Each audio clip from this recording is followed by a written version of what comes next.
아침을 뉴스로 깨웁니다. YTN 라디오 김호성의 출발 새아침.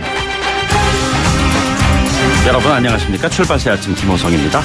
기업은 사업가에게 예술작품과 같다. 남을 모방하지 말고 자신의 혼을 담아야 한다. 한진그룹 창업주 조중훈 회장은 사업은 예술이다 라는 자서전에서 그렇게 썼습니다.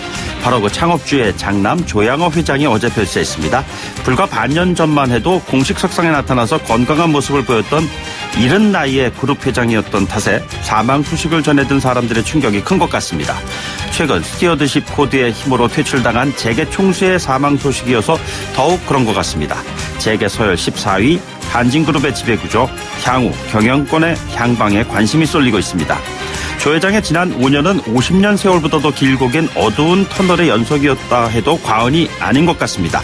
땅콩 회항과 폭언, 폭행으로 이어진 집안 식구들의 갑질, 그리고 기업 경영을 둘러싼 배임, 횡령, 탈세 등 갖가지 논란에 휩싸이면서 바람잘 날이 없었습니다. 사안들이 잊혀지기도 전에 포토라인에 서곤했던 조 회장의 모습도 이젠 더 이상 볼 수 없게 됐습니다. 우리의 날개, 세계의 날개로 지난 50년 동안 지구촌 곳곳을 비행한 조 회장은 위기 상황에서 착륙을 도울 낙하산을 준비하지 못한 채 급작스럽게 떠나갔습니다. 안타깝습니다. 4월 9일 화요일입니다. 잠시 후 출발하겠습니다.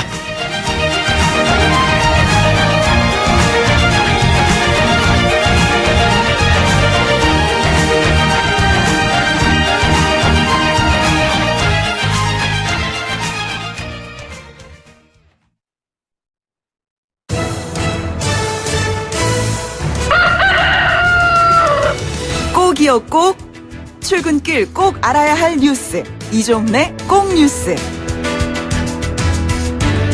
네, 오늘 꼭 아셔야 하는 뉴스 시사평론가 이종근 박사와 함께 정리해보겠습니다. 박사님 어서 오십시오. 네, 안녕하세요. 네, 청와대 경호처장 가사 도우미, 이게 무슨 논란의 내용이 되는 것이죠? 네, 이건 또 뭐죠? 하는 생각을 하시는 말입니다. 분들이 예. 또 많을 것 같은데요.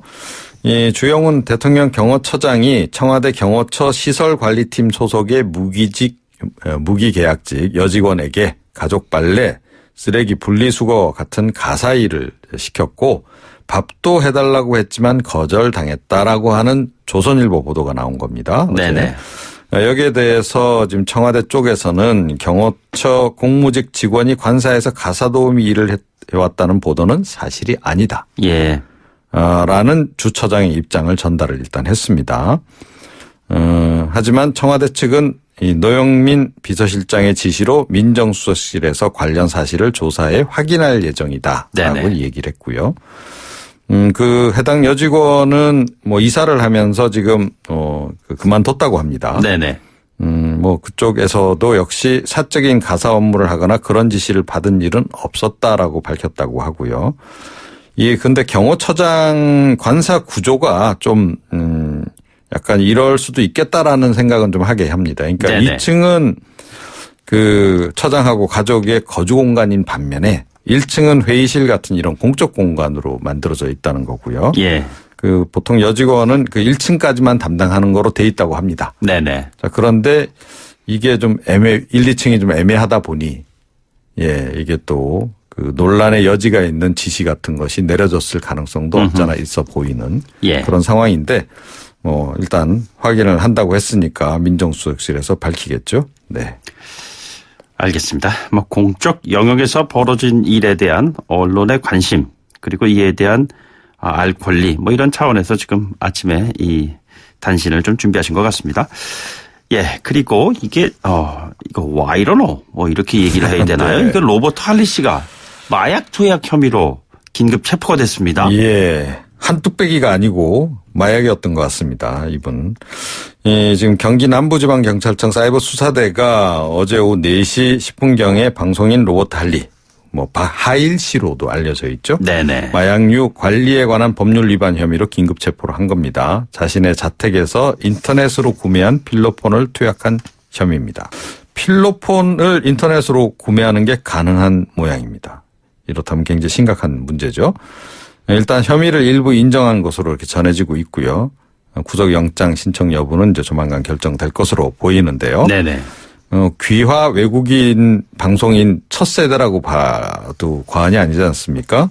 예. 이게 그래도 이 로버트 할리시가 한 환갑이 그래도 되지 않았습니까? 그렇죠. 나이가? 예. 연세도 좀 꽤 되신 분이죠.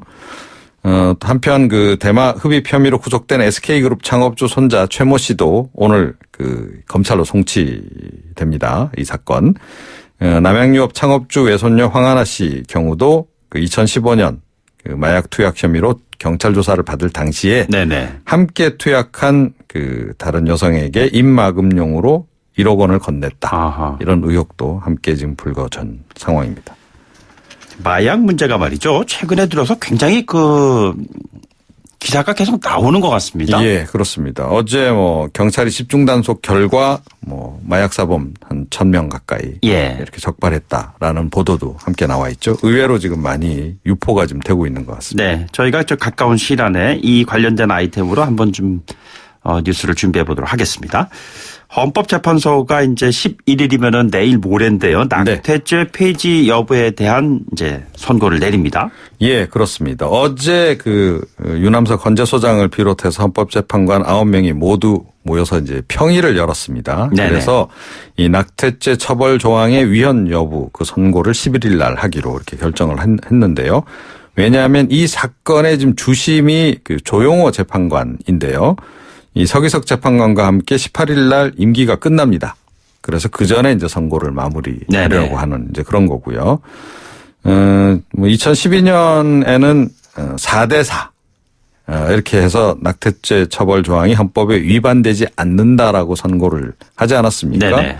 근데 그 뒤에 이제 재판관 구성이 이제 바뀌었다는 거죠. 예. 그래서 이번에는 좀 결정이 바뀔지도 모른다. 그러니까 위헌 쪽으로 결정이 날지도 모른다라고 지금 이제 보고는 있습니다.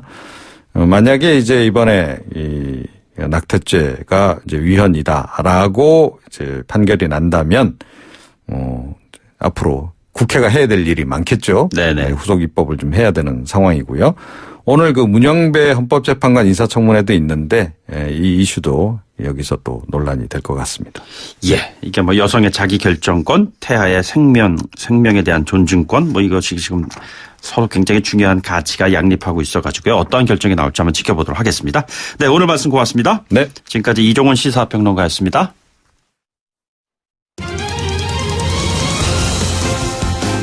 가장 뜨거운 이슈. 오늘의 헤드라인. 출발 새 아침 헤드라인 인터뷰.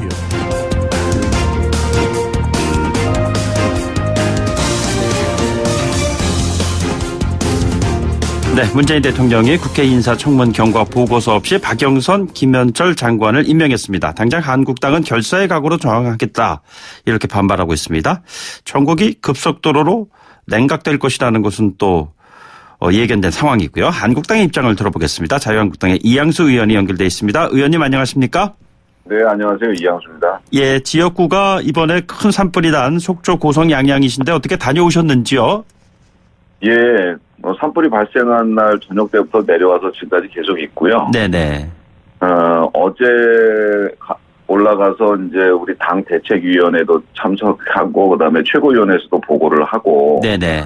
또 기자회견도 했습니다만 이 상황 현장 상황이 언론에서 TV나 신문에서 보는 것보다 사실은 더 절박하고 처참한 상황이에요. 아, 그렇습니까? 예. 예, 그 피해를 입으신 마을의 어르신들께서는 6.25 때 전쟁통보다도 더 심하면 심했지 덜하지 않다라는 말씀을 하셨거든요. 네네. 뭐 폭격을 맞은 듯한 그런 그 처참한 상황이고 한 마을에 한 그 60가구 있는데 한 30가구가 불이 탔는데 뭐 주민들은 뭐 전쟁통에 대피하는 그런 식으로 대피하셨다고 그래요. 그래서 예. 지금 현장 방문하면 어르신들은 계속 눈물 보이시고 그러시거든요. 그래서 예. 그 국민 여러분들께서 온정의 손길을 좀 많이 좀 보내주셨으면 하는 그런 마음입니다. 사실 저희들도 보도를 했습니다만 각 개개인이 전국 각지에서 보내온 각종 이제 구호품들이 많이 도착하고 있는데 현지에서 가장 필요로 하고 있는 것은 무엇인지요, 그럼? 네, 사실 지금 가장 필요한 것은 어떤 구호품이 아니고 네네. 완전 소실된 집들을 새로 지어주는 게 필요합니다. 예. 그게 가장 필요하고요. 그래야 이분들이 재활의 의지를 가질 수가 있죠. 그리고 두 번째로는 이분들이 나오실 때 몸만 그냥 나오셨습니다. 네네. 양말 한 짝, 속옷 하나 제도 못 챙겨 나오셨기 때문에 그런 그 생활 필수품들을 필요로 합니다. 그래서 그런 것들을 보내주시거나 아니면 현금의 그 손길을 보내주시면 네네. 그런 거 이제 가지고서 사서 쓰실 수 있겠죠. 예. 무엇보다도 임시 거처가 필요한데 어르신들은 그 체육관 생활을 며칠 하시면 몸에 병이 나십니다. 네네. 그래서 이쪽 지자체에서 예전 콘도들하고 근처의 연수원들과 협의를 해서 그 연수원에 그 이재민들을 좀 모시는 일을 하고 있는데 이 높은 분들이 그 뭐 주택공사 연수원이니 도로공사 연수원이니 이런 거 이렇게 협조하겠다고 말씀을 하셨는데 실제로는 뭐 17실, 뭐 10실 이런 식으로 좀 적게 내놓으셨어요. 네네. 그래서 고성 연수원 같은 경우에는 전체 80실 중에 40실을 내놨거든요. 예. 그래서 연수원들이 좀 더 어쨌든 국가기관에서 운영하는 연수원들이 한 50% 정도씩 이렇게 좀 많이 내놓으시면 네네. 이분들이 다들 가서 연수원에서 좀 편안하게 계시지 않을까. 지금 그 연수원 시설이 좀 부족해서 이재민들이 전체적으로 연수원에 다 가 계시지는 못하는 그런 상황입니다. 예. 마을회관이나 체육관에 머물고 계신데 그런 거 좀 이 방송을 들으시면 좀 도와주셨으면 좋겠습니다. 지금 모두 그러한 시설에 도움을 받아야 될 분들이 명수가 대략 한 얼마나 되나요? 뭐 600명 이상 된다 이런 얘기도 나오고 있었는데요. 예, 고성 지역만 700명 가까이 되고요. 예. 그리고 또 이 속초 지역도 한 100여 명 되십니다. 네네. 사실 집이 완전히 소실되거나 그리고 집이 반파되면 당연히 그 안에서 못 주무시겠죠. 예. 그런데 이 타지 않고 소실되지 않고 그을음만 피해만 입었던 집 또 실제로 들어가 보면 연기가 맹태하고 그래서 살 수가 없습니다. 아하. 그래서 그런 분들까지 다 포함한다면 저희가 연수원 시설, 콘도 시설 17일반으로 좀 이분들 좀 머물게 해주는 그런 노력이 더욱 절실하게 필요할 것 같습니다. 예, 알겠습니다. 그 산불 현장의 소식은요. 나중에 기회 되는 대로 진전되는 상황을 대해서 좀 질문을 좀 드려보도록 하겠고요. 제가 한 가지만 좀 더 말씀하십시오. 예. 지금 대통령께서도 내려오시고 총리께서도 내려오시고 행정자치부 장관께서도 내려오시고 어르신들께 불편함 없게 하겠다 해서 이 어르신들이 다들 집을 지어주는 걸로 알고 계십니다. 네네. 특별 재난지역으로 지정됐다. 그래서 많은 분들이 박수를 치고 이제는 이재민들이 발을 뻗고 살게 되었다라고 얘기를 하셨는데 실제로 알고 뚜껑을 열어보니까 특별 재난지역으로 지정되면은 1가구당 1,300만 원밖에 지급이 안 됩니다. 네네. 융자 6천하고요. 이분들이 평생 읽어온 그 재산이 다 탔는데 1,300만 원만 지급된다는 사실을 알고 지금 불 났을 때보다 더 지금 허망한 눈물을 보이고 계십니다. 예. 정부가 제대로 된 지원을 해야 됩니다. 아니면은 한전이 그 보상을 제대로 해줘야 되고요. 네네. 정부가 그런 대책을 내놔야지 1,300만 원만 지급하고 안 한다? 그러면은 카메라 앞에서 이재민들 손잡고 다 해줄 것처럼 얘기하는 거는 지금 다 뭐란 말입니까? 지금 이재민들이 산불에 대한 그 1차 충격과 공포에 이어서 지금 보상에 대해서 그렇게밖에 안 된다는 거에 대해서 정말 분노를 표출하고 있습니다. 예. 제가 이번 추경에 대해서도 좀 그 정부 측에 알아봤는데 추경에도 공공시설 복구라든지 뭐 상하수도 전기 이런 거 복구 위주로 되어 있고 구호 위주로 되어 있고 실제로 이 주택 신축에 대한 예산은 반영이 안 돼 있습니다. 네네. 그렇다면 추경을 무슨 의미로 지금 하자는 건지 좀 모르겠습니다. 그래서 정부가 지금 가장 신경을 써야 될 거는 이 이재민들에 대한 주택 신축 문제 이것을 추경에 담든지 아니면 지금 긴급 지원을 하든지 그거를 좀 신경 써주시고 이 방송을 보시는 그 국민들께서도 정부에 대해서 주택 신축비 이재민들한테 그거 마련해달라고 좀 얘기 좀 강력하게 해주셨으면 합니다. 알겠습니다. 지금 완파가 됐을 때 지원금이 불과 1,300만 원 그것으로선 도저히 복구된 상황에서 다시 집으로 입주할 수 있는 형편이 불가능하다는 이런 말씀이시잖아요. 예, 그렇습니다. 알겠습니다. 지금 여야 정파를 떠나서 이 같은 이재민 돕기에 적극 나서야 할 것이 아마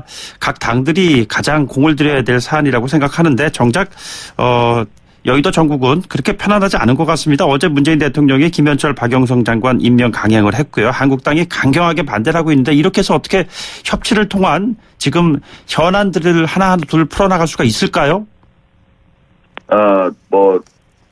협치를 할 건 하고 싸울 건 싸우고 하는데요. 네네. 이 이재민들을 위한 그 추경 문제, 그 추경에 그 주택 신축비를 포함해야 된다는 것, 이런 것들만 되면 네네. 그 여야 간에 합의만 되면 뭐 산불 문제는 충분히 지원을 할 수 있다고 생각해요. 어제 저 나경원 원내대표가 이런 얘기를 했습니다. 추경을 올리는데 재해 추경, 포항 지진 피해와 강원도 산불 피해에 대한 그 재해 추경을 올리면 그거는 즉각적으로 스피디하게 그 통과를 시켜드리겠다 이렇게 얘기를 했거든요. 네네. 그래서 정부에서 요 재해 재난 그 추경과 그다음에 일반 추경을 분리해서 제출하는 것도 하나의 현명한 방법이고 여야 간에 협치를 할 수 있는 그런 방법이라고 생각하고요. 네네. 뭐 장관 인사청문회에서 부적격 의견을 냈거나 아니면은 청문보고서 채택을 못했는데도 대통령이 장관을 이렇게 임명하는 거는 사실 그렇게 그 일반적으로 임명하면서 협치 얘기하기엔 좀 어불성설인 것 같아요. 그래서 네네. 야당을 존중하고 그리고 국회를 존중하는 차원에서 국회에서 반대하거나 야당에서 반대하면 정부도 좀 물러나 주는 것이 좋은데 이번에 어떻게 보면은 과기부 장관 후보자하고 국토부 장관 후보자를 스스로 걷어들이면서 오히려 정말 그 야당에서 주장했던 김현철 후보자와 박영선 후보자에 대해서는 임명을 강행하는 것.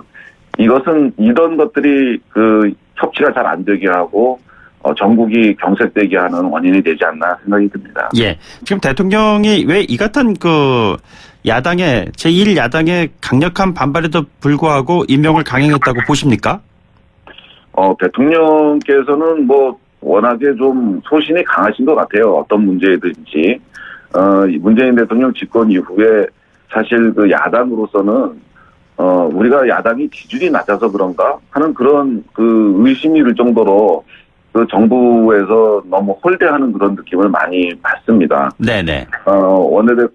저번에 원내대표들이 대통령하고 들어가서 협상을 한 것도 그 다음 주에 민노총 대표들이 들어가서 대통령한테 건의하니까 바로 그 번복이 됐을 정도로 예. 근데 탄력 근로제 관련해서 연말까지 합의하기로 했던 거 바로 뒤집었잖아요. 네네. 이런 식으로 야당이 제대로 된 대접을 못 받고 있는 거 아닌가 하는 생각이 많이 들고요. 대통령이 지금 지지율이 굉장히 높습니다. 지금 뭐 처음에 80몇 %에서 많이 떨어졌다고 하지만 지금도 47%, 8% 나오거든요. 대통령이 본인의 높은 지지율을 생각해서 그리고 야당 지지율이 여당 지지보다 낮다는 그런 뜻에서 그런 것들을 생각해서 좀 과도하게 야당을 무시하고 일방적으로 몰아붙이시는 거 아닌가 생각이 드는데 계속 그렇게 하시면 국민들이 야당 편을 들 수밖에 없게 되는데 그러면 국정 동력을 상실하게 되거든요. 예. 저는 대통령께서 힘없고 지지율 낮은 야당이지만 좀 잘 그 뜻을 존중해가면서 일을 추진해 주셨으면 하는 바람이 있습니다. 자, 어쨌든 그 두 장관이 취임식까지 치른 상황에서 그렇다면 한국당은 앞으로 어떻게 대응하실 작정이십니까? 지금 김현철 후보자에 대한 그 과거 막말 수준고 그리고 대북관 이런 것들은 저희가 도저히 받아들일 수 없고 만약에 통일부 장관이 된다 하더라도 과연 대한민국의 이익을 위해서 통일부 장관 역할을 할까 의심이 드는 그런 상황이거든요. 그래서 절대 저희가 인정할 수가 없다고 했고 박영선 후보자의 경우에는 너무나 많은 의혹이 있습니다. 과거 박영선 후보자가 인사청문회에 나서서 후보자들을 질타할 때 그것보다 훨씬 더 박영선 후보자가 지금 문제가 많거든요. 네네. 특히나 최근에 불거진 본인의 주택의 리모델링비를 3억을 그 업자가 대납해줬다는 그런 의혹 같은 거.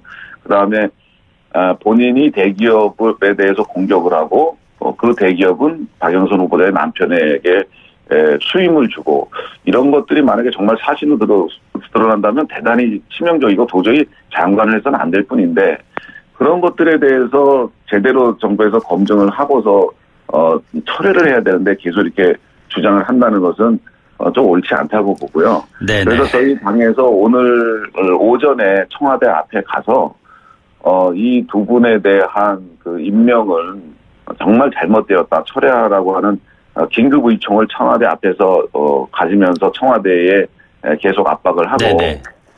그리고 의총을 열어서 과연 그 앞으로 전국을 어떻게 해 나가야 될지 지금 뭐 아직까지 그 의사 일정 보이콧까지 얘기 나오고 있거나 그러진 않는데 네네. 그런 것들을 모두 포함해서 논의를 해서 정부에 대해서 강한 압박을 펼쳐나갈 계획으로 있습니다. 알겠습니다, 의원님. 모쪼록 그 고성 산불로 인한 피해 착착 잘 진행될 수 있도록 한 역할 해주시길 바라겠습니다. 네, 오늘 말씀 고맙습니다. 네, 많이 도와주십시오. 네, 자유한국당의 이양수 의원과 함께했습니다. 네, 지금 여러분께서는 메가 94.5MHz YTN 뉴스 FM 듣고 계십니다. 오늘부터 말이죠. 라디오 청취율 조사를 하고 있습니다. 그래서요. 혹시 라디오를 어떤 프로그램을 들으십니까? 라는 그런 질문이 오게 되면 말이죠. 오전엔 YTN 라디오 김호성의 출발 새 아침을 들었다. 이렇게 잊지 마시고 말씀해 주시면 감사하겠습니다. 청취자 여러분이 출발 새 아침을 만듭니다. 잠시 뒤 돌아오겠습니다. 뉴스를 만들어내는 뉴스, 이슈를 끌고 가는 이슈. 아침을 여는 정통 아침 시사. YTN 라디오 김호성의 출발 새 아침. 네, 어제 오전에 말이죠. 저희 방송 끝나고 속보가 전해졌습니다. 한진그룹 조양호 회장의 별세 소식이었습니다. 하루 종일 관련된 뉴스가 이어졌죠.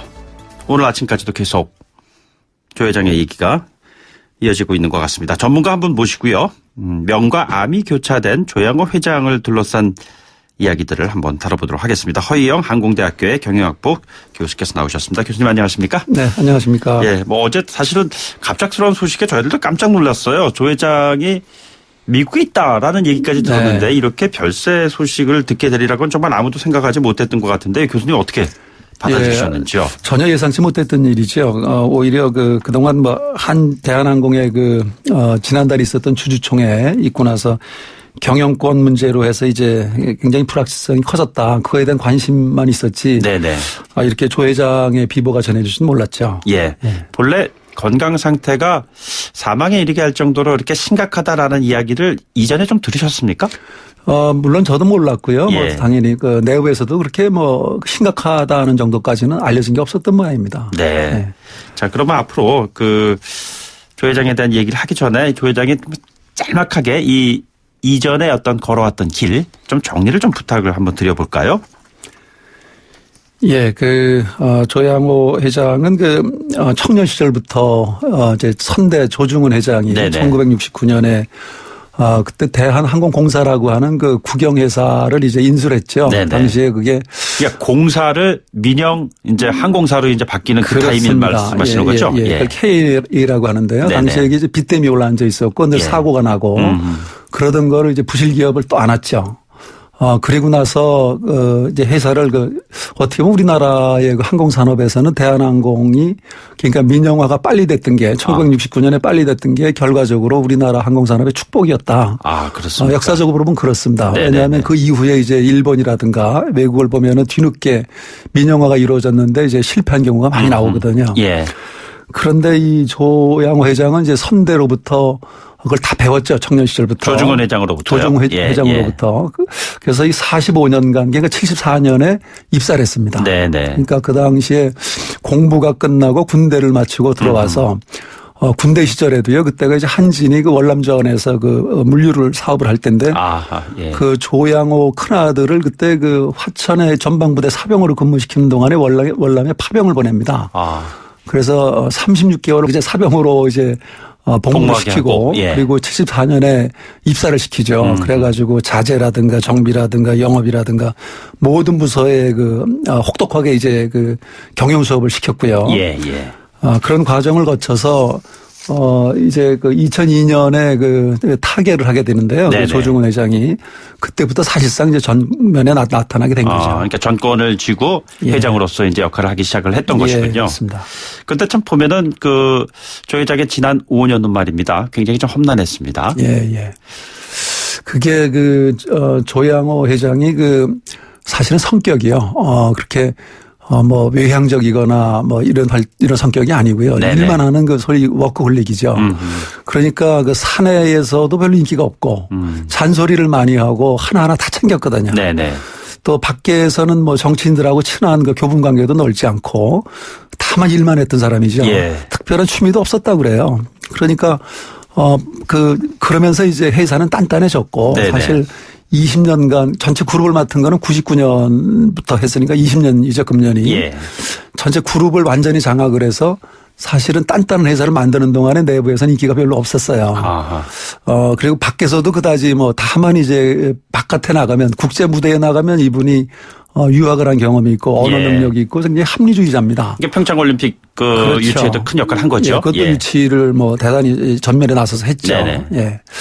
근데 보면 최근 5년간은 이제 어떤 문제가 생기냐면은 가족의 문제가 생깁니다. 네. 그러니까 딸들의 어떤 그 비윤리적인 그 갑질이라든가 거기에 이제 부인까지 소위 그 사회적 비난에 아주 타겟이 됐던 거죠. 네네.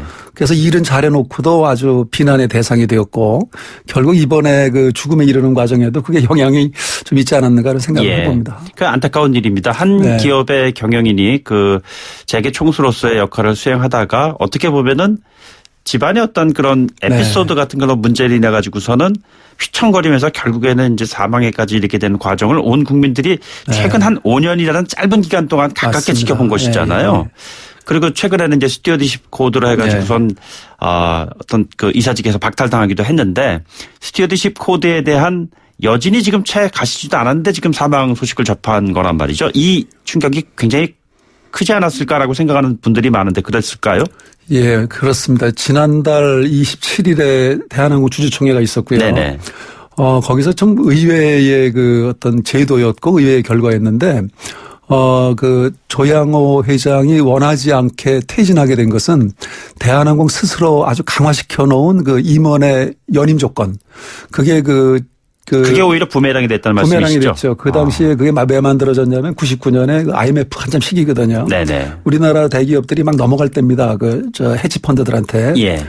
그때 대한항공을 지키기 위해서 만드는 게 이제 연임 조건을 과반수로 안 하고 3분의 2로 묶어놓은 거죠. 예. 그런데 이번에 이제 억울하게 된 게 그 주주총회에서 보니까 오히려 그 소액 주주의 89.1%는 조양호 회장이 연임을 찬성했습니다. 네네. 그리고 본인의 지분은 33.35%였고요. 예. 근데 그럼에도 불구하고 64.1% 사실 과반수는 넘었죠. 그러나 예. 거기에 이제 그 해외에 있는 그 벌처 펀드들입니다. 헤지 펀드가 20.5%를 가졌는데 그들은 한꺼번에 움직입니다. 네네. 그러니까 돈이 되는 저평가된 기업들은 달려들어서 먹고 유동화라고는 할 수 없지만 그러니까 빨리 자산 가치 높여서 튀는 먹튀들이거든요. 네네. 거기가 20.5%에다가 국민연금이 거기에 가세를 한 거죠. 소액 주주는 3.84%밖에 거기에 반대하지 않았어요. 예. 그런 점에서 보면 이제 조양호 회장으로서는 굉장히 억울하고 섭섭했을 수가 있습니다. 네네. 일반 대기업이라면 전혀 문제없이 과반수를 가졌기 때문에 네네. 연임에 찬성했기 때문에 문제가 없었을 것인데 대한항공 스스로 강화시켜 놓은 연임 조건 때문에 부메랑으로 맞은 거죠. 근데 단순한 뭐 부메랑으로 맞은 거라는 분석도 있는가 하면은 네. 정작 흔히 말하는 그 기업 경영에서 중요한 요인이라고 할 수가 있는 오너 리스크에 대한 외부의 격정이 참으로 컸기 때문에 그렇습니다. 기업을 정상화하기 위한 힘이 움직인 것이 아니냐 뭐 이런 평가도 있는 것 같습니다. 그런 해석도 가능하죠. 예. 왜냐하면 이 어떤 사회적 책임이라든가 기업가 윤리 경영이라고 하는 것이 그렇게 요즘은 그 일반적인 주주뿐 아니고 국민들이 네네. 그냥 용인하지 않죠. 그러나 예. 이번에 스튜어디십 코드에 대해서 좀 말을 한다면 그 국민연금이 과연 그 수탁위를 열었거든요. 네네. 그런데 거기에서 이거는 그 조양호 회장의 연임에 반대하겠다라는 것을 하루 종일 논란을 하다가 네. 14명으로 늘었어요. 수탁위원이. 그런데 거기에 정부가 3명이 들어갑니다. 정부 추천 인사가. 14명 중 3명이요. 14명 중에 3명이 정부 추천이고 노사가 각각 3명씩 들어가고요. 네네. 연구기관이 기업 대표자, 지역 대표자가 또 3명이 들어가고. 네. 그럼 12명 되는데요. 12명이 되고 이제 연구기관 추천이 2명이 들어갑니다. 네네. 그러니까 결국은 거기에 캐스팅 보트를 주는 거는 이제 정부 추천 인사들이죠. 그래서 우여곡절 끝에 그날 오후에 이제 이걸 반대로 결정을 했는데 네네. 문제는 그 스튜어디십 코드라는 게 스튜어디십이라는 게 집사 아닙니까? 그렇습니다. 예. 국민의 돈을 맡아서 그거를 잘 운영하는 것도 집사죠. 네네. 대한항공의 조양호 회장도 집사지만 국민연금도 국민들로부터 그 관리를 맡았기 때문에 집사가 과연 동의를 얻었느냐. 네네. 그리고 이제 제일 중요한 거는 그 조양호 회장이 굉장히 억울했을 겁니다. 예. 기업 가치를 훼손했다. 그러니까 가족들 당신의 갑질로 인해서 대한항공의 주가가 하락했다고 했는데 그게 이제 그 그 수탁위원회 국민연금의 판단이었거든요. 네네. 그러나 그건 반대죠. 오히려 그 작년 같은 경우는 매출이 7.2% 올랐고 영업이익률이 5.3% 달했고 예. 그 물컵 갑질이 2014년 말에 일어났거든요. 네네. 그러면 그 이후에 대한항공의 기업 가치는 어땠느냐? 오히려 올랐어요. 예. 해마다 그 매출의 영업이익률이 8%씩 올랐고요. 네네. 기업 가치도 올랐던 거죠. 그런 점에서 보면은 이제 국민연금이 스튜어드로서 스튜어십을 발휘하기 이전에 스스로의 스튜어십에 정말 판단을 올바로 했느냐 이 수탁위원회가. 이제 그런 문제는 앞으로 좀 남았습니다. 그 의견은 시장에서 좀 많이 좀 찬반이 엇갈리는 그렇습니다. 것 같습니다. 스튜어디십 예. 코드라는 것 자체가 기업의 투명한 경영을 통해서 보다 더 발전적인 방향을 끌어간다는 그런 순기능이 분명히 있지 그런 않습니까? 긍정적인 효과가 있죠. 실제로 어제 조 회장 별세 소식이 전해지면서 시장은 사실 주가 상승이라는 걸로 반응을 했거든요. 이것은 예. 어떻게 보시는지요? 어제 한진칼 같은 경우는 네네. 특히 많이 올랐어요. 20% 이상 올랐는데 그거를 일부 잘못 해석을 하면 예. 이게 이제 조양호 회장이 사라졌으니까 한진그룹의 가치가 오르겠다라고 하는 그렇게 보면 안 되고 이것은 그런 지금 해석들이 있는 것 같습니다. 그거는 예. 그렇지 않고요. 네네. 당장 이제 어떤 싸움이 벌어지게 되냐 하면 이제 차세대를 맡아야 되는 게 조원태 이제 차세대 가업 승계를 하느냐 아니면 지금 사모펀드 KCGI가 이제 대결 구도입니다. 네네. 그 사모펀드는 이미 선언을 했어요. 지배구조 개선하겠다고. 예. KCGI 사모펀드가 13.47%를 갖고 있습니다. 네네. 근데 조원태나 딸들이 다 가진 게 6.95입니다. 얼마 안 되는 거예요. 예, 그다음에 17.84는 이제 조양호 회장 거였는데 네네. 이게 지금 우리나라의 상속세 규정에 보면은 세법에 보면 60%는 상속세를 내야 돼요. 현금으로 내야 된다면서요. 그렇습니다. 예. 아니 대물로 내도 돼요. 그렇습니까? 그러나 이제 대물로 내는 순간 너무 국가가 그렇죠. 주식을 예. 국유화가 되는 거죠. 그래서 지금 현재는 구도가 KCGI 펀드에다가 국민연금이 합하게 되면 20%가 넘어가고 네네. 그렇게 경영권 방어가 쉽지 않을 것이다. 자, 그러면 증권시장에서는 앞으로 저 주식이 굉장히 가치가 있을 것이다. 그러니까 쟁탈전이 벌어진다는 예상 때문에 한진칼의 주가가 어제 폭등했던 겁니다. 예. 그러면 기업의 안정적인 어떤 앞으로의 미래에 대해서는 여러 가지 변수들이 지금 나오겠군요. 저게 아마 시간이 지나면서 어느 쪽으로 기울었다. 안정이 되면은 한진칼의 주가는 그렇게 오르지 않죠. 예. 지금은 굉장히 불확실성이 높아졌으니까 서로 한진칼의 주식을 이제 매입 쟁탈전이 벌어진다. 네네. 그걸 투자자들이 예상했던 거죠. 예. 최근 한국 사회에서는 재벌의 3세 경영과 관련된 여러 가지 우려가 지금 증폭되고 있는 상황입니다. 대한항공도 조중원 회장에 이어서 조양호 회장의 별세까지 이어지면서 이제 3세 경영이 가셔야되는 것이 아니냐 하고 있는데 이 전망 어떻게 보고 계시는지요?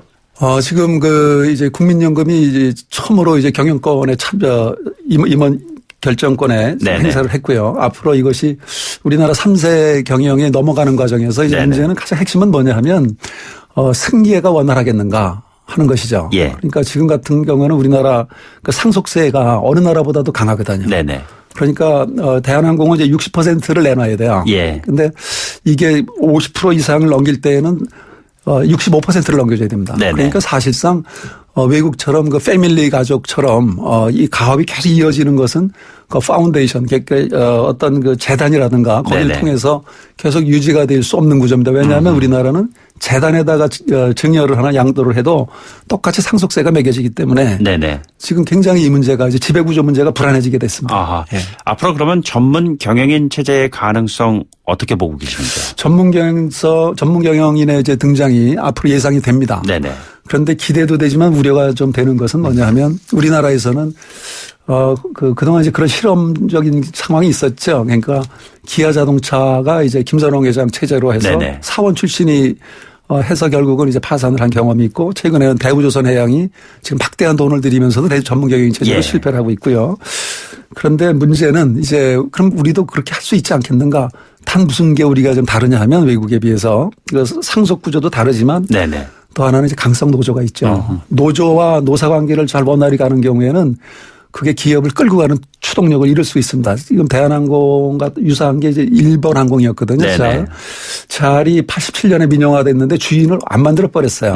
69년에 KN이 우리나라는 주인을 좀 만들어줬고 일본은 87년에 완전히 국민의 기업을 만들었죠. 네네. 1% 이상의 대주주가 존재하지 않도록 만들어서 그다음에 누가 들어가냐면 이제 정부 관리들이 들어갑니다. 소위 전문 경영인들이 들어가면서 한 20년 지나면서 다 단기적으로만 경영을 하거든요. 장기적으로 어떤 의사결정을 하는 게 좀 힘들죠. 네네. 그래서 결국은 까 보니까 그게 파산했습니다. 2010년 1월에. 네. 완전히 파산하고 상장 폐지가 됐죠. 보니까 당시에 그 노조가 10개가 있더라는 겁니다. 일본 항공의 노조가 10개 있고 방만 경영이 이루어졌고 그래서 그거를 회생시키는데 그 이나모리 가즈오라는 사람이 이제 전문 경영이 투입이 되었는데 네네. 결국은 이 사람이 그 아주 피 튀기는 그 칼을 휘둘렀죠. 14,000명 이상을 해고했어요. 그리고 나서 국고가 일본에 13조엔이 투입이 됩니다. 예. 어마어마한 손실이 났죠. 그 결과적으로 1155일 만에 회생은 됐습니다. 그래서 이게 과연 우리나라에서 전문 경영인의 장점도 있지만 지금 같은 노사 문화에서 과연 경영을 좀 합리화하고 탄력 있게 네네. 이 항공업은요 글로벌 비즈니스입니다. 예. 우리나라 항공사들끼리 싸우는 시장이 아니에요. 국제 무대에 가서 쟁쟁한 그 네네. 플레이어들하고 싸워야 되는데 대한항공 조중훈 회장 그동안 잘했던 거죠. 알겠습니다. 마지막으로요. 이번 조 회장 별세 소식이 우리 경제에게 어떤 숙제를 줬나 짤막하게 한 30초 정도 정리 부탁드리겠습니다. 예, 이번에 그 조양호 회장의 별세는 일을 잘하고도 그만한 평가를 못 받고 있는 것은 결국은 이제 기업인들의 숙제이기도 합니다. 이게 우리나라 대기업 재벌이라고 하면 그 반기업 정서가 강하고요. 네네. 거기에는 무엇이 가끔 돌출하냐면 가족들의 문제, 예. 그 로열 패밀리들의 비윤리적 행동. 사실 그런 것은 이번에 계기로 네네. 앞으로 근절돼야 합니다. 알겠습니다. 지금까지 허희영 항공대학교 경영학부 교수와 함께했습니다. 교수님 오늘 말씀 고맙습니다. 고맙습니다. 네, 일부에 출연했었던 이양수 의원이 언급한 대통령 지지도 관련된 여론조사 개요 말씀드리겠습니다. 대통령 국정 지지도와 관련한 이번 여론조사는 YTN이 여론조사 기관 리얼미터에 의뢰해서요. 지난 1일부터 5일까지 닷새 동안 전국 19살 이상 유권자 2,520명 대상으로 했습니다. 95% 신뢰 수준의 표준오차 플러스 마이너스 2.0%포인트 응답률 6.1%고요. 자세한 내용은 리얼미터와 중앙선거 여론조사 심의위원회 홈페이지에서 확인할 수 있다는 점을 말씀드립니다. 뉴스 듣고 3부에서 찾아뵙죠.